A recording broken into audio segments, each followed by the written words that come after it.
good morning, good morning. We are at Knoebels Amusement Park, and today we are off to a great start with some fresh corn, and we're about to check out the museum, and after that, of course, get on some rides. So, stay tuned. Come here, this hot dog is. Here's the indigestion.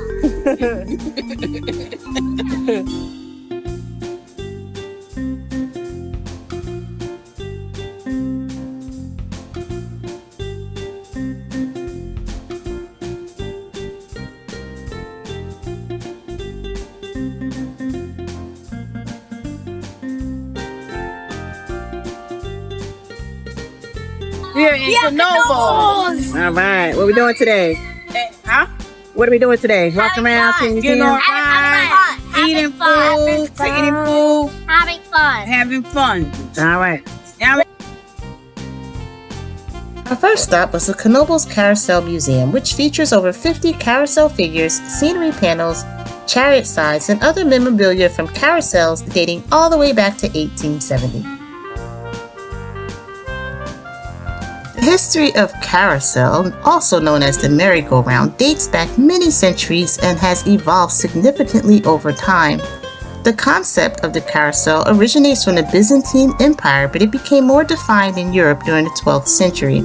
The word carousel comes from the Spanish and Italian word carrosello, which means little war, and was used to describe a game played by Arabian and Turkish horsemen. In this game, riders would toss a clay ball filled with perfume between each other. When the ball broke, the scent was released. Europeans adapted this game into a more display-oriented form. It involved riders on horses or in chariots circling around a ring, often participating in displays of horsemanship and mock battles. These events were extravagant, involving costumes and elaborate decorations. The first known carousel with a rotating platform was created in the 18th century. Early carousels did not have horses or seats, but were platforms where riders stood as they held onto a central pole.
Storytelling show of the day. Show where you get to dress up and become a star. There were cars, planes, trees.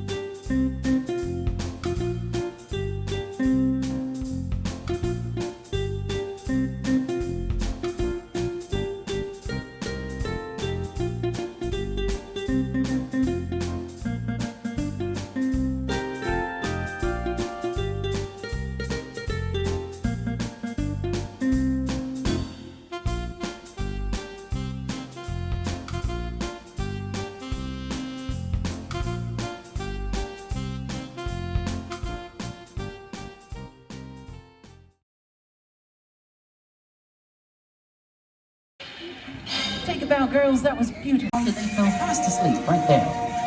Yeah, there they go.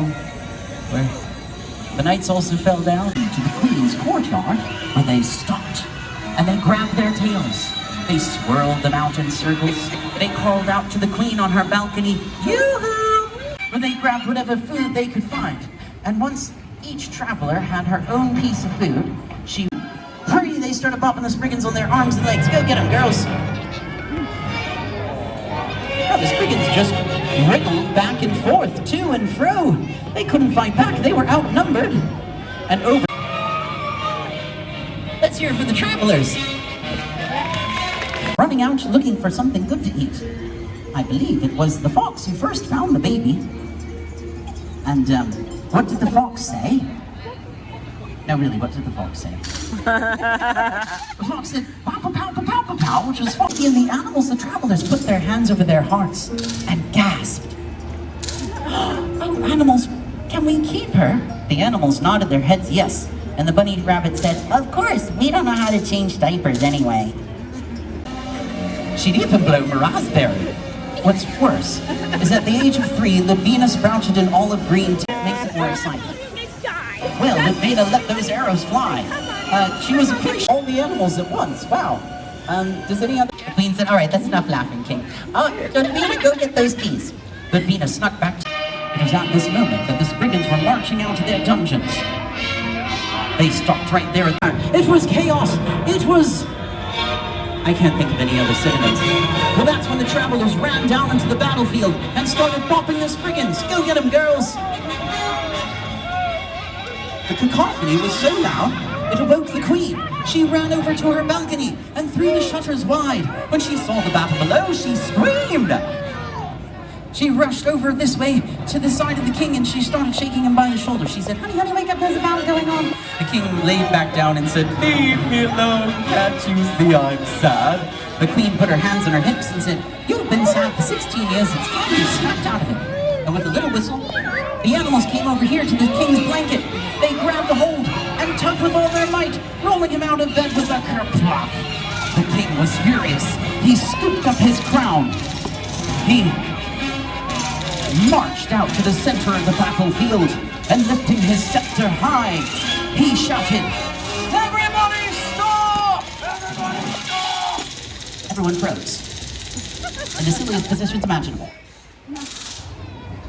The king said, what is the meaning of all this nonsense? No one had seen him so angry they were too afraid to speak, except Ludvina. She dropped her sword. She ran over to the king and said, I'll tell you what's going on, your highness. I mean, Dad. You see these wicked travelers here? They had conspired with the knights to take over your kingdom. And the Spriggans and I came to save your life, right, Spriggans? The king scratched his chin and said, my darling, that's the nicest thing you've done for me in 16 years. Perhaps there is hope for you yet. But Luna ran over to the king, and she threw her pie upon the ground. She said, that's not true. It was I who had come to save you from the wicked Spriggans. Besides, this girl in the pointy blue hat isn't even your real daughter. I am. Everyone in the kingdom, even the audience, put their hands on their cheeks and gasped. The king didn't know whom to believe. The king looked at Luna, the shorter one. Then at Ludvina, the taller one. Back at Luna, Ludvina, Luna, Ludvina, back and forth his glances went till it looked like he had two heads spinning. But finally, the king's eyes rested upon Luna, and he frowned, for 16 years of illness had clouded the king's judgment. He said, do you know what to lie to the king is called? Treason. And there is only one punishment for treason. The king lifted his scepter high, opened his mouth, and is about to pronounce final judgment upon the long-lost princess. But before he could utter the fatal words, the palace gates burst open, and a unicorn appeared. She said, Your Majesty, before you pass judgment, think twice. She touched him once upon his head, and once upon his heart. Let there first be a test. Whichever of these girls can heal you is your true daughter, and rightful heir to the throne. And with that, the unicorn vanished. Very well, said the king, we shall have this test. Luna, Ludwina, stand where you are. Everyone else in the kingdom, take 2 giant steps backwards and sit down. Okay. The king looked at the girl with the pointy blue hat. You seem to be my true daughter. Come, heal me, won't you? Ludwina put her hand on the king's shoulder. So the one with the blue hat, yes, she put it on his shoulder. There you go. Looks like she was trying to be friends with him. But she made him feel worse. The king's knees began to wobble. His nuts tied into knots, and he fell upon the ground, coughing and gasping for breath.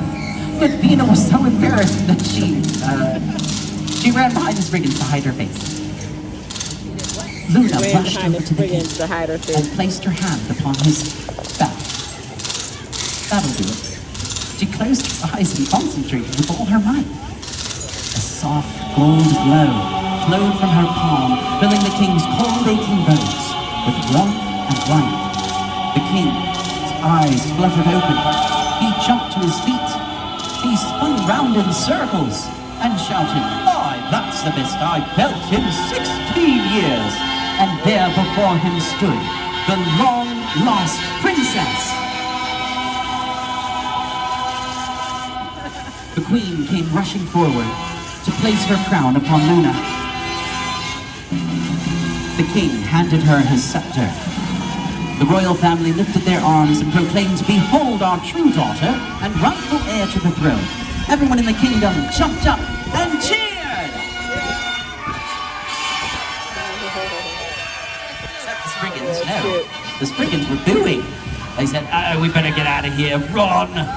The Spriggans turned to run, but it was too late. And the king lifted his orange hat. Sure, why not? He said, "Right, Spriggans, you're the ones who've committed an act of treason. There's only one punishment for you." But Luna lifted her scepter and said, "Father, no! I have a better idea. Instead of punishing these Spriggans for their wickedness, I say we give them something nice to do." And with a little whistle, the animals rushed over to her side. "Spriggans, do you see these animals? For too many years you've treated them with cruelty, stealing their food, destroying their homes, and hunting their friends to near extinction. I declare the Spriggans shall be the animals' caretakers. Feed them 3 meals a day and scratch them behind their ears and wings every once in a while, starting now." The Spriggans laid down their weapons and rushed over to the forest animals to scratch them behind their ears, pat them on the shell, and give them treats and compliments. Even the wicked princess decided to do it. Now in doing so, the Spriggans... So the 2 actors, how'd you like being in the play? It was fun. It's fun. How'd you like being in the play? I feel like I was in a real world. A real world? You feel like it was a real world? Yeah. Cool. Yeah. Felt like it was in a movie? When the king said stop fighting, I was like, no, I'm having fun. Yeah, I keep on fighting.